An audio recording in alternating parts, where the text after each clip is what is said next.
a very strong woman. At meron pong kasabihan, the strongest wings are those who fly alone.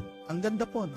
Mga pinakamalakas na pakpak, mga pinakamatayog lumipad ay yung mga mag-isa. When you are alone, God knows that you can do it. Bakit pinapabayaan ka ng Diyos sa mag-isa? Kasi alam niya kaya mo. Kasi alam niya malakas ka. Kasi alam niya ikaw lang sa iyong kakayahan magtatagumpay ka. Huwag kang mag-alala. Kahit na nahihirapan ka, nasasaktan ka, napapagod ka sa buhay, kung mag-isa ka, isang mabuting balita yan. Hindi ka papabayaan na mag-isa ng Diyos kung hindi naniniwala ang Diyos sa iyong kakayahan. Remember this, our pains teach us to be stronger. Our tears teach us to be braver.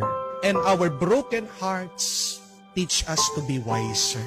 Kung mag-isa ka, dumadaan sa mga pagsubok at problemang ito, ikaw ay tinutulungan lang ng Diyos maging mas malakas, maging mas matatag, at maging mas mataling. Trust in your ability.